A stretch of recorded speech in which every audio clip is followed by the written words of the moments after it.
In the next point, we are going to learn about the Mansabdars and Jagirdars under the Mughal Empire. Mughal Empire introduced many new systems in the administration. Among such a system were Mansabdars and Jagirdars that was introduced by the Akbar. अब अकबर ने बहुत सारे ऐसी system मनसबदारी और जागीरदारी अपने ruling reason में introduce की हुई थी. Let's discuss about the mansabdar and jagirdars. With the expansion of their empire, the Mughals started recruiting different people. अब अपनी जो एरिया है वो बढ़ाते बढ़ाते उस अकबर ने क्या किया हुआ था, बाबर ने क्या किया हुआ था कि अकबर ने अपनी ये जो एक्सपांशन है वो बढ़ाते बढ़ाते उसने बहुत सारे ऐसे लोगों की रिक्रूटमेंट की हुई थी. Along with Turkish nobles they also started to recruit the Iranian, Indian, Muslims, Afghans, Rajput and Marathas. तो ऐसे सारे लोगों की भर्ती उसने की हुई थी. These people who joined Mughal services were called as mansabdar. और जो लोग ऐसी मुग़लों की सेवा, मुग़लों की ग़ुलामी या उनके पास काम करने के लिए ये जो सर्विस ज्वाइन करते हैं उन्हें मनसबदार कहा जाता था. Mansabdar means the persons holding a rank and it was used for fixing rank, salary and military responsibility. अब इन मनसबदार लोगों को क्या किया जाता था, रैंक दी जाती थी कि सैलरी एंड मिलिट्री रिस्पॉन्सिबिलिटी भी उनके पास दी जाती थी. The salary and rank was determined by the numerical value Z. अब इनकी जो वैल्यू है, रैंक है, वो न्यूमेरिकल वैल्यू ज़द के नाम से दी जाती थी. The responsibility of mansabdar was to maintain a specified number of sawar और the cavalry man. Cavalry man मतलब जो घुड़सवारी करने वाले लोग हैं उनके स्पेसिफिक नंबर कितने हैं ये मेंटेन करना इन मनसबदार लोगों का काम था. Mansabdar brought his cavalrymen for review, branded their horse and then received money to pay them salary. मतलब मनसबदारों को ऐसी रिस्पॉन्सिबिलिटीज़ दी जाती थी कि अपने घोड़ों का ब्रांड, खुद की सैलरी, ये सारी चीज़ें मिलती थी. Mansabdars received their salaries as a revenue assignments called the jagiri. अब इस मनसबदारों को जो सैलरी मिलती थी उसे जागिरी कहा जाता था. Jagirs were the land which were given to the mansabdar to collect revenue. मतलब इन मनसबदारों को जो एरिया कंट्रोल करने के लिए दिया हुआ है वहाँ से वो टैक्सेस कलेक्ट करेंगे और जो टैक्स मिलेगा वो उनकी सैलरी होती थी. The revenue from the jagir was collected by the servant of mansabdar. अब मनसबदार लोगों के जो नौकर थे उनसे ये टैक्स कलेक्ट करवाया जाता था. These jagiris were strictly checked in Akbar's reign. अब अकबर के ज़माने में ये जो जागीरी है वो बहुत स्ट्रिक्टली क्या की जाती थी, चेक की जाती थी. सो दैट द रेवेन्यू और tax is equal to the salary of mansabdar. ये क्यों किया जाता था कि जो हर एक मनसबदार रहेगा उसे क्या मिलनी चाहिए, इक्वल सैलरी मिलनी चाहिए. In Aurangzeb's rule, there was a huge increase in the number of mansabdar. अब अकबर के बाद जो औरंगज़ेब की रूलिंग थी उसमें क्या हुआ कि इन मनसबदारों की जो संख्या है वो बहुत बढ़ गई. This led to shortage of jagirs. अब मनसबदार ज़्यादा बढ़ गए तो जो टैक्स मिलता था, जो जागीरें मिलती थी, वो इनके लिए क्या होने लगी, कम पड़ने लगी। This made जागीरदार्स to collect more and more revenue up to when they had जागीर। अब इन जागीरदारों को, उन मनसबदारों को बहुत सारा जो टैक्स है वो वसूल करना पड़ा, क्योंकि उनको सैलरी ठीक तरीके से नहीं मिल रही थी। Aurangzeb tried to control this but he failed doing so. अब औरंगजेब का मानना क्या था कि लोगों पर अन्याय नहीं होना चाहिए, तो उसने ये जो शुरू हुआ है उस पर कंट्रोल करने के लिए प्रयास किया, लेकिन वो कर नहीं सका। So students, we will revise those points once again. Mughals recruited diverse bodies of people as their region was expanding. Beginning from Turkish nobles, they expanded to Iranis, Indians, Muslims, Afghans, Rajput and Marathas. Those joining Mughal services were known as the Mansabdars. Salary received by Mansabdars are in the form of revenue assignment called the Jagirs. This Jagir was strictly checked in Akbar's region so that their salary is roughly equal to the Mansabdars. So I hope students you understood that point very well.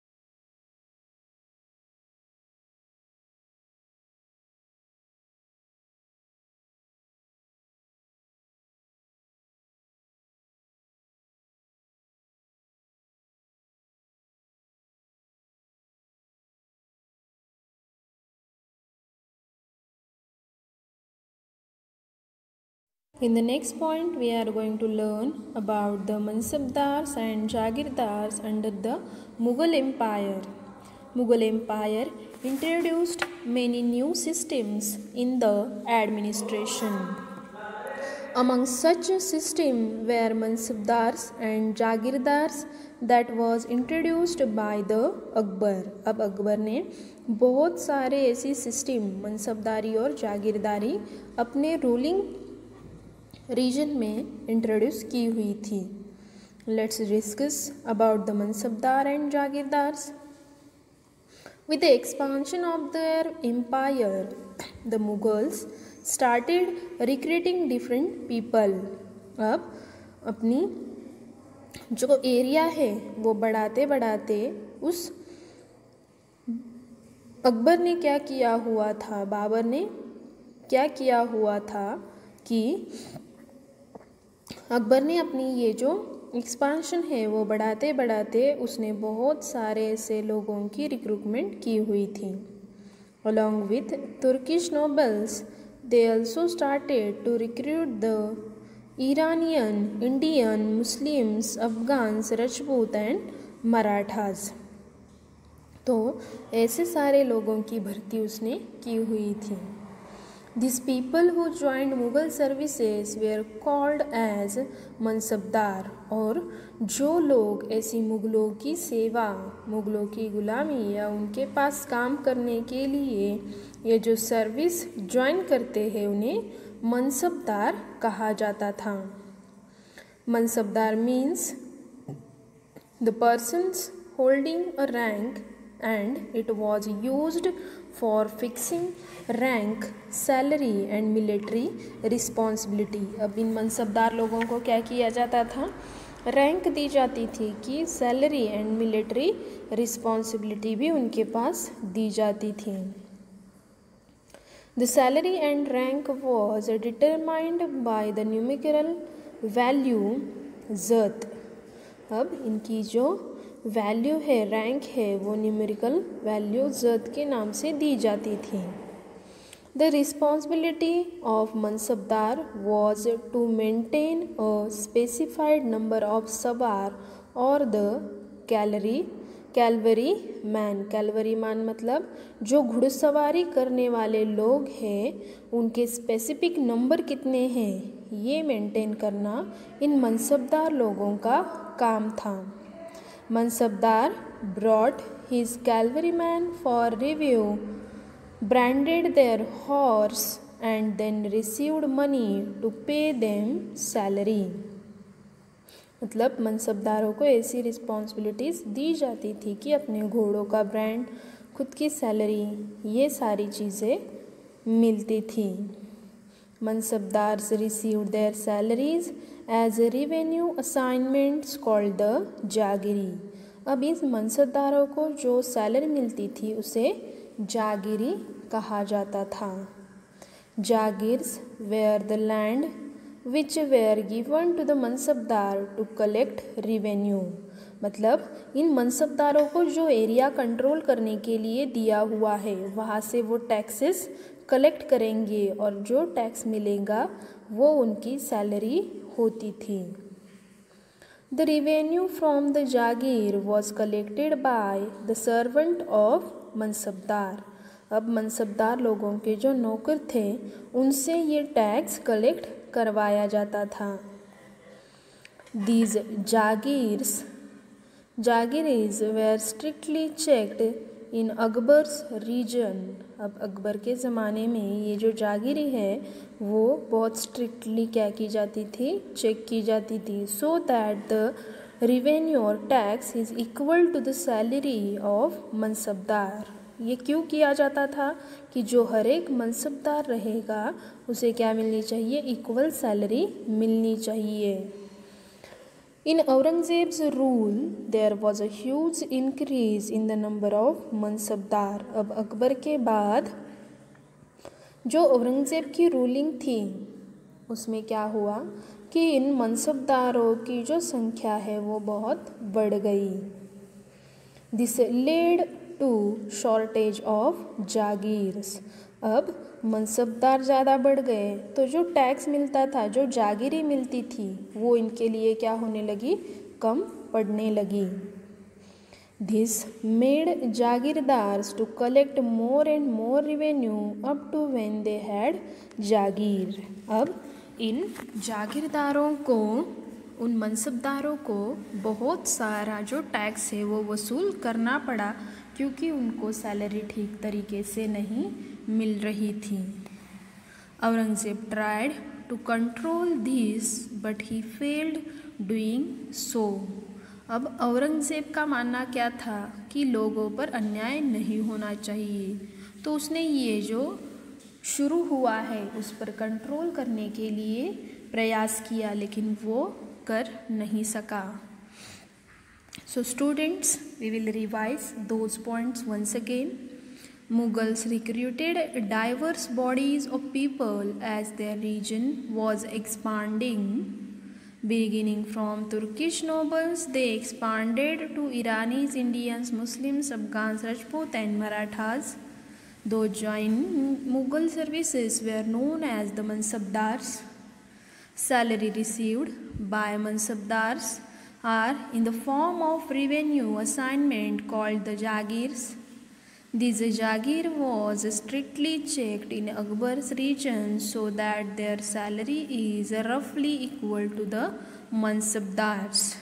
So I hope students you understood that point very well.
In the next point, we are going to learn about the Mansabdars and Jagirdars under the Mughal Empire. Mughal Empire introduced many new systems in the administration. Among such a system were Mansabdars and Jagirdars that was introduced by the Akbar. अब अकबर ने बहुत सारे ऐसी system मनसबदारी और जागीरदारी अपने ruling reason में introduce की हुई थी. Let's discuss about the mansabdar and jagirdars. With the expansion of their empire, the Mughals started recruiting different people. अब अपनी जो एरिया है वो बढ़ाते बढ़ाते उस अकबर ने क्या किया हुआ था, बाबर ने क्या किया हुआ था कि अकबर ने अपनी ये जो एक्सपांशन है वो बढ़ाते बढ़ाते उसने बहुत सारे ऐसे लोगों की रिक्रूटमेंट की हुई थी. Along with Turkish nobles, they also started to recruit the Iranian, Indian, Muslims, Afghans, Rajput and Marathas. तो ऐसे सारे लोगों की भर्ती उसने की हुई थी. These people who joined Mughal services were called as mansabdar. और जो लोग ऐसी मुग़लों की सेवा, मुग़लों की ग़ुलामी या उनके पास काम करने के लिए ये जो सर्विस ज्वाइन करते हैं उन्हें मनसबदार कहा जाता था. Mansabdar means the persons holding a rank and it was used for fixing rank, salary and military responsibility. अब इन मनसबदार लोगों को क्या किया जाता था, रैंक दी जाती थी कि सैलरी एंड मिलिट्री रिस्पॉन्सिबिलिटी भी उनके पास दी जाती थी. The salary and rank was determined by the numerical value Z. अब इनकी जो वैल्यू है, रैंक है, वो न्यूमेरिकल वैल्यू ज़द के नाम से दी जाती थी. The responsibility of mansabdar was to maintain a specified number of sawar और the cavalry man. Cavalry man मतलब जो घुड़सवारी करने वाले लोग हैं उनके स्पेसिफिक नंबर कितने हैं ये मेंटेन करना इन मनसबदार लोगों का काम था. Mansabdar brought his cavalrymen for review, branded their horse and then received money to pay them salary. मतलब मनसबदारों को ऐसी रिस्पॉन्सिबिलिटीज़ दी जाती थी कि अपने घोड़ों का ब्रांड, खुद की सैलरी, ये सारी चीज़ें मिलती थी. Mansabdars received their salaries as revenue assignments called the jagiri. अब इस मनसबदारों को जो सैलरी मिलती थी उसे जागिरी कहा जाता था. Jagirs were the land which were given to the mansabdar to collect revenue. मतलब इन मनसबदारों को जो एरिया कंट्रोल करने के लिए दिया हुआ है वहाँ से वो टैक्सेस कलेक्ट करेंगे और जो टैक्स मिलेगा वो उनकी सैलरी होती थी. The revenue from the jagir was collected by the servant of mansabdar. अब मनसबदार लोगों के जो नौकर थे उनसे ये टैक्स कलेक्ट करवाया जाता था. These jagiris were strictly checked in Akbar's reign. अब अकबर के ज़माने में ये जो जागीरी है वो बहुत स्ट्रिक्टली क्या की जाती थी, चेक की जाती थी. सो दैट द रेवेन्यू और tax is equal to the salary of mansabdar. ये क्यों किया जाता था कि जो हर एक मनसबदार रहेगा उसे क्या मिलनी चाहिए, इक्वल सैलरी मिलनी चाहिए. In Aurangzeb's rule, there was a huge increase in the number of mansabdar. अब अकबर के बाद जो औरंगज़ेब की रूलिंग थी उसमें क्या हुआ कि इन मनसबदारों की जो संख्या है वो बहुत बढ़ गई. This led to shortage of jagirs. अब मनसबदार ज़्यादा बढ़ गए तो जो टैक्स मिलता था, जो जागीरें मिलती थी, वो इनके लिए क्या होने लगी, कम पड़ने लगी। This made जागीरदार्स to collect more and more revenue up to when they had जागीर। अब इन जागीरदारों को, उन मनसबदारों को बहुत सारा जो टैक्स है वो वसूल करना पड़ा, क्योंकि उनको सैलरी ठीक तरीके से नहीं मिल रही थी। Aurangzeb tried to control this but he failed doing so. अब औरंगजेब का मानना क्या था कि लोगों पर अन्याय नहीं होना चाहिए, तो उसने ये जो शुरू हुआ है उस पर कंट्रोल करने के लिए प्रयास किया, लेकिन वो कर नहीं सका। So students, we will revise those points once again. Mughals recruited diverse bodies of people as their region was expanding. Beginning from Turkish nobles, they expanded to Iranis, Indians, Muslims, Afghans, Rajput and Marathas. Those joined Mughal services were known as the